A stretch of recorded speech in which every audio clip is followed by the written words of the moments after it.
এই উম্মত তো এক নেকি দিয়া জান্নাতে যাবে। কয় নেকি দিয়া? একটা নেকি দিয়া জান্নাতে যাবে এই উম্মত।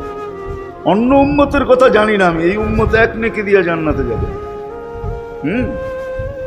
নবীর একটা আদর্শের কারণে জান্নাতে যাবে। সিরত মানি আদর্শ, আর এটা আমরা কদমে কদমে মুহতাজ।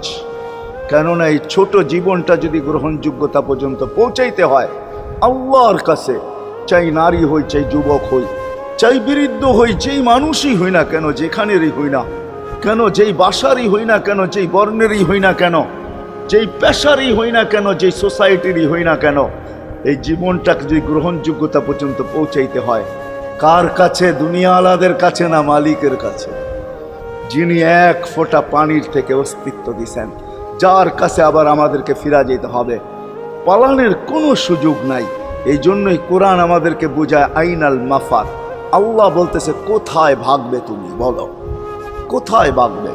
কবির কথাই সত্য, যদিও নাকি পালাও তুমি আকাশেতে লাগিয়ে সিঁড়ি, সিঁড়ি লাগাও যদি আকাশে চলে যাও, তো আল্লাহ বলে তোমার বাগার কোনো সুযোগ নাই। কেননা ইল্লা বিসুলতান, ওইখানেও আমার রাজত্ব, এইখানেও আমার রাজত্ব, ডাইনো আমার রাজত্ব, বামে আগে পিছে উপরে নিচে সর্বত্র আমার রাজত্ব। আমার রাজত্বের বাহিরে যাওয়ার ক্ষমতা তোমাদের নাই। দ্বিতীয় কথা এটো, আইনা আনা মাআকুম আইনা মা কুনতুম, যেখানে যাবে ওইখানে আমি সঙ্গে থাকব, আমাকে দূর করতে পারবে না।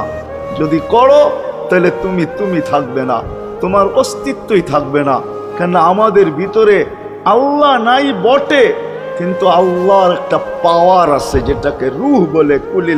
কুলির রূহ মিন আমরি রব্বি, আল্লাহর একটা পাওয়ার, একটা সিফত, সবচেয়ে শক্তিশালী পাওয়ার যেটা, ওটা আমাদের ভিতরে আল্লাহ ঢুকায় রাখছেন, যেটাকে আমরা রূহ বলি। কোরআনের ভাষায় রূহ বলে, বাংলা ভাষায় আত্মা বলে। যেটাকে আমরা আত্মা বলি ওটা আল্লাহর হুকুম ছাড়া কিছু না। আল্লাহ বলে ওটা মনে করে নাও আমি তোমার ভিতরে আছি, কেন এটা আমারই জিনিস। কুলির রূহ মিন আমরি রব্বি, আমাকে পৃথক করলে আর তুমি থাকবে না। তখন তোমার চক্ষু থাকবে আইন লা তানজুর, তোমার চক্ষু থাকবে দেখবে না। উদুন লা তাসমা, কান থাকবে শুনবে না। লিসান লা তান্তিক, জবান থাকবে কিন্তু জিহ্বা থাকবে কিন্তু বলবে না। আকলুন লা তুমাইয়িজ, তোমার মগজ থাকবে ভালো মন্দ বুঝবে না। কলব লা তাতাফাক্কার, দিল থাকবে কিন্তু চিন্তা করার ক্ষমতা তোমার থাকবে না। ইয়াত লা তাফতিশ, হাত থাকবে ধরবে না। রিজল লা তামশি, পাও থাকবে চলবে না। তুমি হবে লাশ। ওই আল্লাহ পর্যন্ত যদি গ্রহণযোগ্যতায় পৌঁছাইতে হয়, ওইখান থেকে বাহির হয়ে গেছি। ভালো তো বাসি, কিন্তু আগেরটুকু জানি না। ও মেরে দোস্ত, শুধু ভালোবাসলে চলবে না।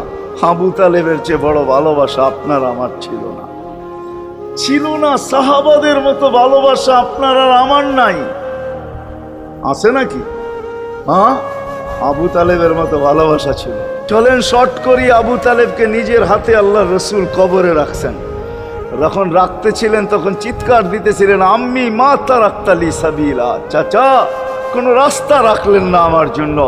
বলছিলাম কলেমা পড়েন, পড়লেন না। বলছিলাম ঠোঁটটা হেলান, হেলাইলেন না। বলছিলাম চুপ থাকেন, তাও থাকলেন না।